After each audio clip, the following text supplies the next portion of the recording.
on this Thursday edition of Newsline at Noon, President Park Geun-hye calls on North Korea to learn from Kazakhstan's example by giving up its nuclear program for prosperity. The U.S. Federal Reserve, expressing optimism on the economic recovery, decides to cut its monthly bond purchases by another $10 billion next month and hints at a slightly faster pace of interest rate increase next year. Plus, defending champions Spain are eliminated from the World Cup after slumping to a 2-0 defeat to Chile. These stories and more on Newsline at Noon.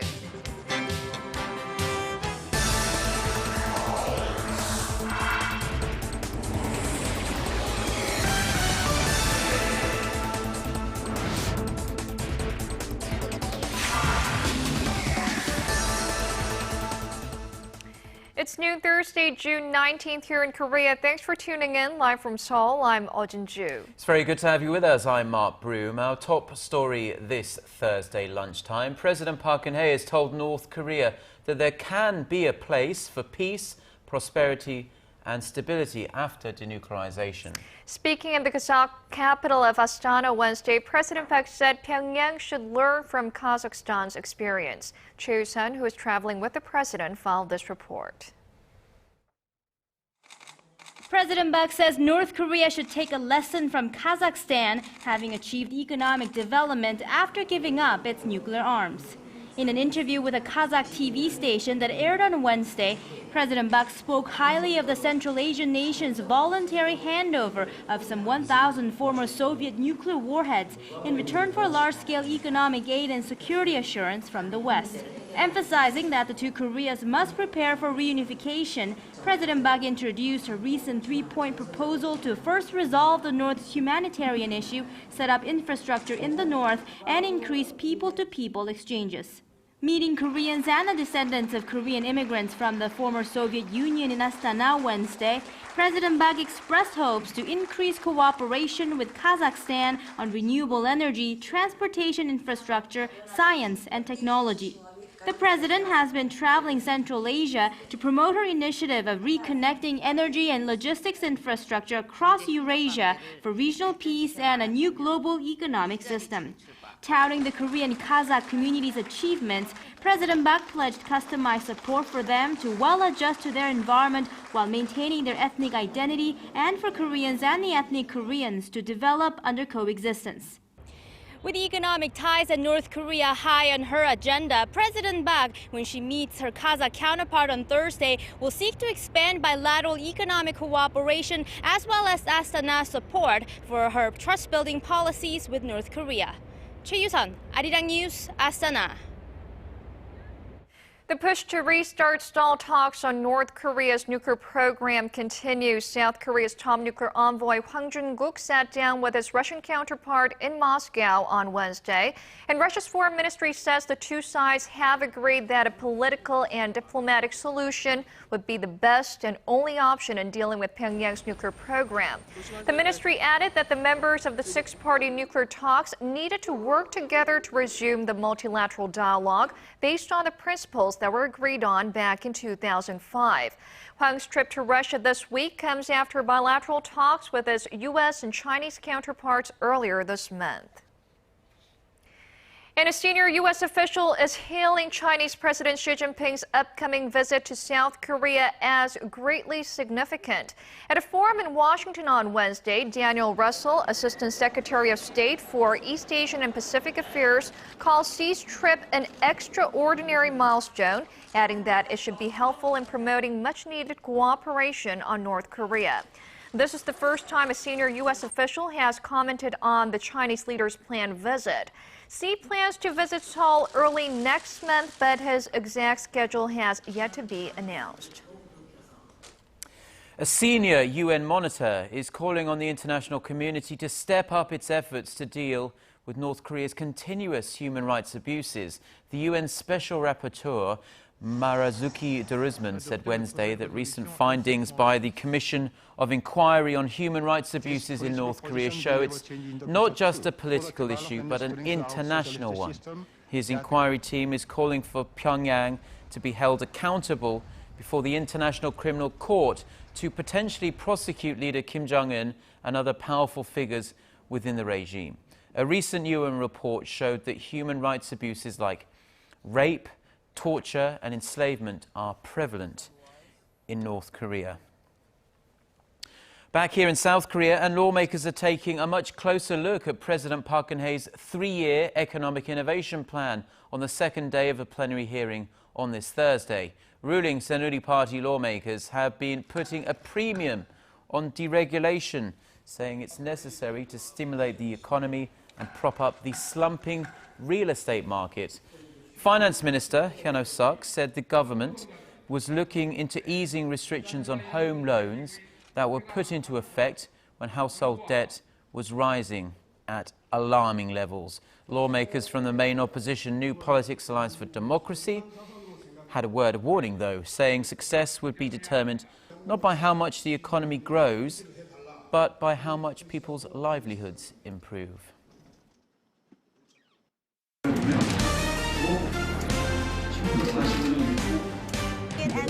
Stay up to date on the latest news out of Korea, connecting to our team of reporters about the issues that matter to Korea. On air, on your mobile, online. Find out more about Korea on Newsline at Noon with Mark Broom and Jin-ju. I'm Jin-ju. Market researcher, strategy analytics, said Thursday that LG Electronics brought in about... The U.S. Federal Reserve has come out with a relatively upbeat assessment of the U.S. economy in the long term. The Fed says the economy is showing signs of strength after a weak first quarter, but it will still cut its growth outlook for this year. Connie Lee reports. The U.S. Federal Reserve has given a positive outlook for the economy this year, even though the economic growth forecast was slashed. From a projection of 2.9% in March, growth has been cut to between 2.1 and 2.3%. This is the latest from the two-day meeting of the Federal Reserve's policymakers. At a press conference on Wednesday, Fed Chair Janet Yellen, however, expressed the U.S. economy is rebounding and said interest rates, currently near zero, could begin to rise sometime next year. If this happens, it'll be the first rate hike since 2006. The exact timing, though, apparently depends. There is no mechanical formula whatsoever for what a considerable time means. The answer as to what it means is it depends. It depends on how the economy progresses. And as widely expected, the Fed cut its monthly bond purchases by another $10 billion to $35 billion, which shows confidence of a recovering economy. The Fed, in the meantime, will keep a watch on economic stability. Today, Yellen came out and said that volatility may be too low, and we agree. Bond market volatility is very low. The stock market volatility is very low. So any sudden spike or in volatility could cause interest rates to rise pretty sharply. Growth projections for 2015 and 2016 have been maintained, and Fed officials do forecast a drop in unemployment. Connie Lee, Arirang News. The Korea-Colombia Free Trade Agreement continues to face difficulties as Colombia's Congress has refused to approve it. Latin America's news network Telesur reported that Colombia's House of Representatives on Tuesday decided to further study the clauses of the FTA and discuss the pact again at next month's session. The stall comes amid concerns the agreement will hurt Colombia's automobile industry. The FTA was signed by Colombia and Korea in February 2013 to cut tariffs by 96% within 10 years' time. And back here in Korea, the nation's largest ever data breach earlier this year was far from an isolated incident. Since the Personal Information Protection Act went into effect in September of 2011, the Ministry of Security and Public Administration says there have been 42 cases in which personal data was leaked, which resulted in the exposure of nearly 119 million pieces of information. Much of that came in January this year when hackers gained access to some 80 million pieces of customer data from the nation's 3 major credit card firms. But the report shows that the Korean Medical Association, Hyundai Kia Automotive Group, and even the Labor Ministry have also been breached in the past few years. Now, the explosion in the number of consumers using smartphones means retailers and online shopping malls really cannot afford to miss out on these growing opportunities for much-needed mobile revenue. Our Kim Ji-yeon reports. Korean consumers are increasingly turning to their smartphones to go shopping. They shop in their spare time, during working hours, and on public transportation. Like 27-year-old Kim Eun-hye, who says she has been shopping through her smartphone 5 days a week for the past 6 months. I use mobile shopping day and night when I'm in the subway going to and from work. Because I spend most of my day working, I don't have the time to go shopping in the traditional way. I buy the necessities, and these days I'm shopping for summer clothes. It's easy and takes less than 5 minutes to buy something. And Kim is hardly alone. GS Shop, one of Korea's largest online shopping malls, says the number of transactions made on its mobile application surpassed the number of those made through personal computers for the first time ever last month. 11th Street says more than 30% of its total sales comes from mobile shopping, up 10 percentage points from last year.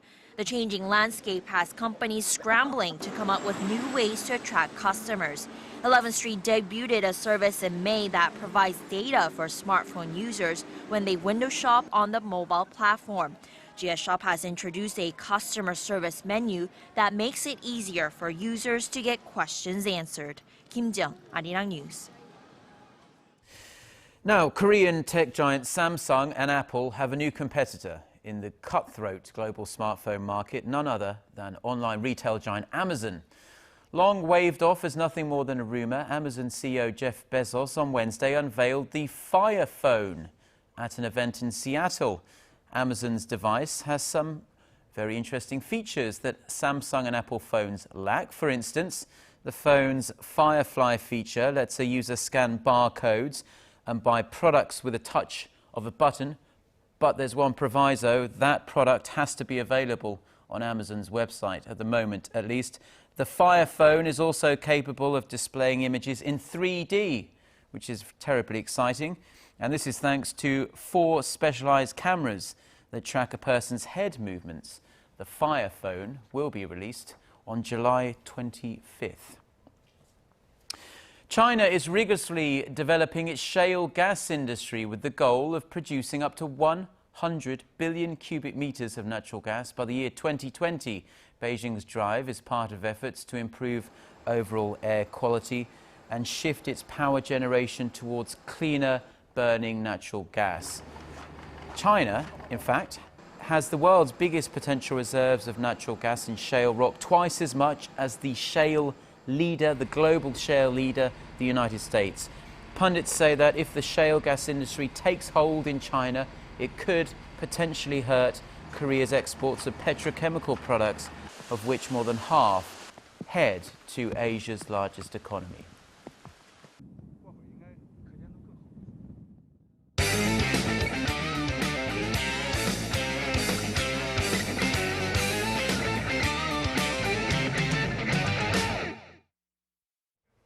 And continuing on with our 2014 Brazil World Cup coverage, the defending world champion Spain will not be repeating this year as they were eliminated earlier today. Yeah, shocking news, losing again. But to cover the rest of the results from today's actions in Brazil and other news from the 2014 World Cup, we connect to our SJ Lee. Good afternoon. And good afternoon to you guys as well. That's right, quite a shocker earlier today when one of the favorites to win the 2014 Brazil World Cup was eliminated as Spain failed to advance to the round of 16 after losing to Chile 2-0. Now in a must-win situation for the Spaniards, their world-class defense was nowhere to be seen as they gave up 2 goals in the first half as Chile took a 2-0 lead going into the second half. And while Spain had several chances to score in this match, all those chances went to waste as Chile hung on to beat the 2010 champions 2-0. With 2 losses in Group B, Spain has officially been eliminated from their group. And now moving over to the other matches that took place earlier today, this including the high-scoring match between the Netherlands and Australia. Now, just a thriller of a match here as the Socceroos actually gave it a pretty good fight throughout the 90 minutes of the match. While Arjen Robben scored his third goal of the tournament in the 20th minute, Tim Cahill quickly leveled the match a minute later. And while Australia had a brief lead in the second half, it was Robin van Persie who scored the equalizer, followed by Memphis Depay's game winner in the 68th minute, which gave the Netherlands the exciting 3-2 victory. Meanwhile, with Cameroon and Croatia squaring off at Arena de Amazonia, Croatia gets on board with an early goal thanks to Olic. But the crucial part of the match was when Alex Song elbows a Croatian player and gets the straight red, leaving them down a man. Where Croatia continues to score, including Mario Mandzukic, who scores twice in the second half as Croatia takes this match 4-0. Now, there's been an onslaught of goals at the 2014 World Cup so far, and the Brazuca, the official match ball, may just be that reason. Kim Min-ji tells us more about the most advanced soccer ball yet.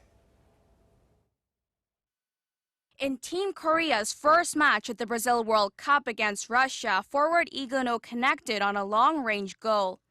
The ball seemed to be in the grasp of the Russian goalkeeper, but bounced off his hands and found its way into the net.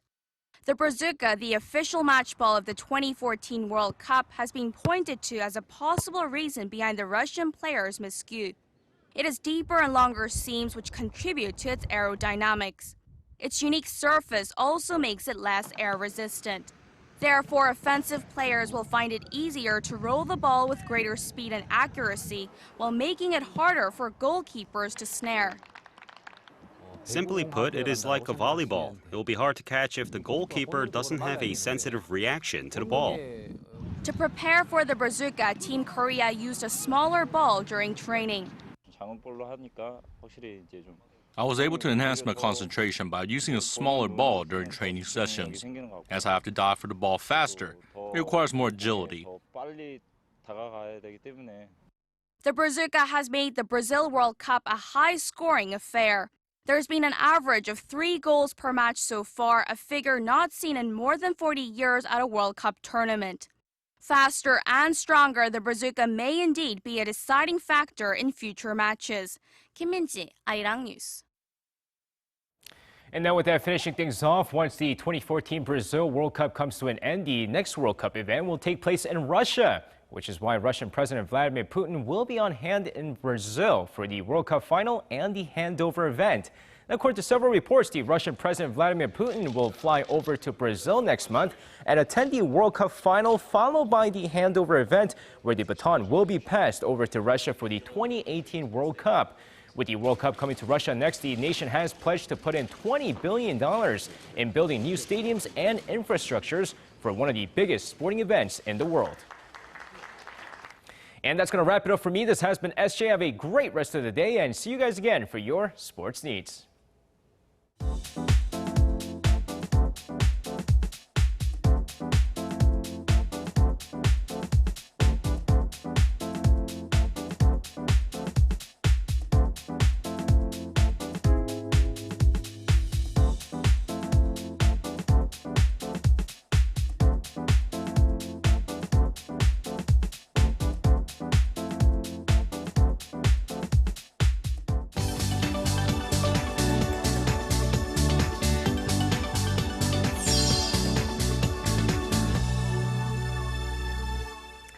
And time now for a look through the international headlines we're following this hour. For that, we turn to our Eunice Kim standing by at the news center.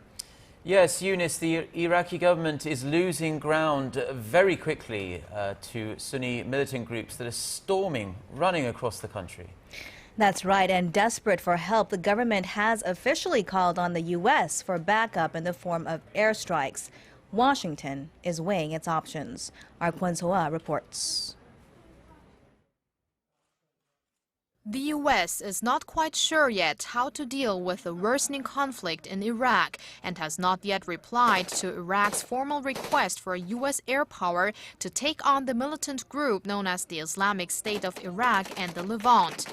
U.S. President Barack Obama, chairman of the Joint Chiefs of Staff General Martin Dempsey, and top congressional leaders discussed the issue at a hearing Wednesday.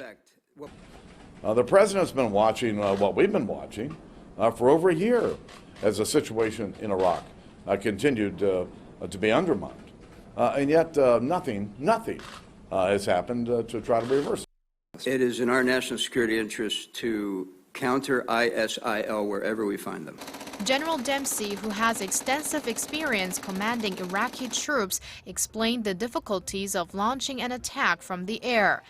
He also expressed doubts that the U.S. has enough intelligence right now on potential targets, considering how quickly things have escalated in Iraq. Earlier this week, the U.S. deployed an aircraft carrier and missile ships in the Persian Gulf, leaving open the possibility of manned air or drone strikes on the Sunni militants. Hwang Joon-kook, Arirang News. Sri Lanka's government has moved against a UN probe on alleged human rights abuses committed during the country's long civil war. The struggle ended 5 years ago with Sri Lanka's military defeating the Tamil Tiger rebels who wanted to create a separate state. A United Nations report suggested as many as 40,000 ethnic Tamils may have been killed in the final months of the fighting, a finding the government has denied. 144 out of 225 lawmakers voted in favor of the motion that decried the investigation as one that would, quote, be detrimental to the process of reconciliation and peace, and that it erodes the sovereignty, dignity, and stature of Sri Lanka. The move, however, would not bind the UN investigation. In Afghanistan's presidential election, candidate Abdullah is demanding a halt to vote counting, citing widespread fraud that included ballot box stuffing meant to work in the favor of his rival, Ashraf Ghani. The former foreign minister announced that his campaign was suspending engagement with the Election Commission and recalling his party monitors from Election Commission offices. The final result of the runoff vote were to be unveiled in July. Abdullah had won the most number of votes in the April polls, but faced a runoff when he did not secure an outright majority. There has been no comment yet from his contender and former World Bank economist, Ashraf Ghani. And finally, talks between high-level officials of China and Vietnam have ended without progress amid a flare-up of tensions over maritime borders in the South China Sea. The meetings in Hanoi were the first high-level talks since China's deployment of a huge oil rig in May that triggered deadly anti-China protests in Vietnam. Both sides agreed in principle to settle territorial disputes peacefully while maintaining their stances. China's top diplomat Yang Jiechi told Vietnam to stop, quote, hyping up disputes, and Vietnamese Prime Minister Nguyen Thanh Dung said China was violating international law.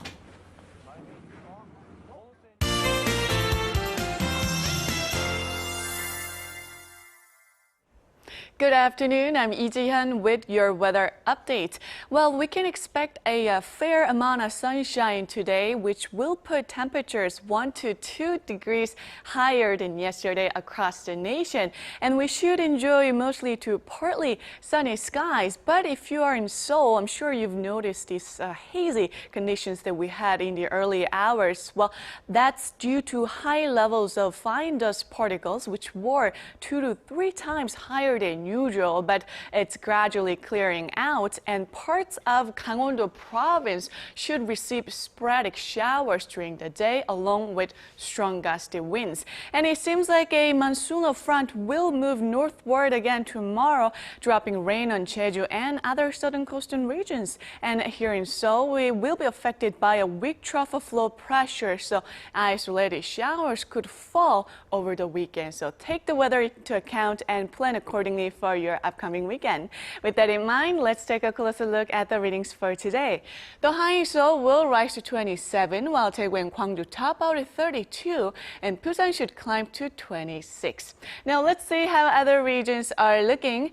Jeju should see a high of 25. Daejeon and Dokdo will reach 28 and 21, while Mount Kumgang tops out at 18. Well, that's all for me today. Hope you have a wonderful rest of the day, and it's time to take a look at the international weather for viewers around the world.